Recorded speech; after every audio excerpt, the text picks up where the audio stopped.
Hapa naona kuna viongozi mbalimbali ambao wanaingia ndani ya ukumbi huu. Mpenzi mtazamaji, ni mambo mazuri kabisa ambayo naweza nikakuletea hapa uweze kuona viongozi wakiwa wanaingia, nikiwa kama mtalii wa taifa siku ya leo, lakini pia tumepata kazi ya kupiga picha katika event hii. Amina Al Ashur oo ku nool dalka Tanzania gaar ahaan magaalada Dar es Salaam waxaan leeyahay reer Somaliland meel kasta joogtaan hambalyo hambalyo hambalyo.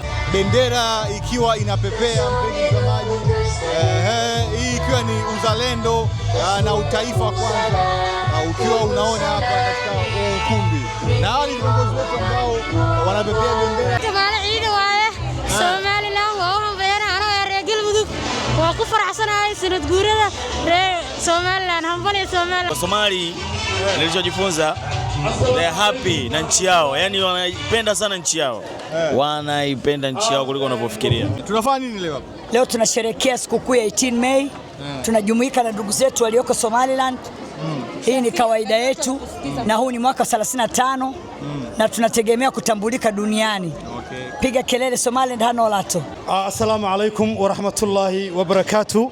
Maanta waxa la qabanayaa Jamhuuriyadda Somaliland 18 May 1991 markii Somaliland go'aansataaga ay ku dhawaaqday si live ah ayaan ugu jirnaa. Waxaan ku qabanaynaa dalka Tanzania.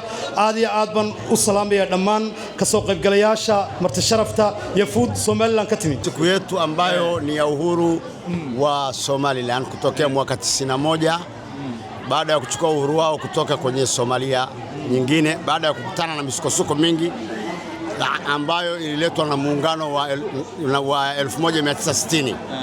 Baadaye wakaamua kujitenga na kuwa na serikali yao wenyewe kamili. Sasa kutoka 91 mpaka leo ni miaka 30 na kitu. Mpenzi mtazamaji, hapo kama unavyoona viongozi wetu wakiwa wanakata keki na tukiwa tuko hapa Posta katika sherehe na shamra za Somaliland kwa hapa Tanzania, na hapo keki imekatwa. Hii inaashiria kwamba mambo ni mazuri kabisa.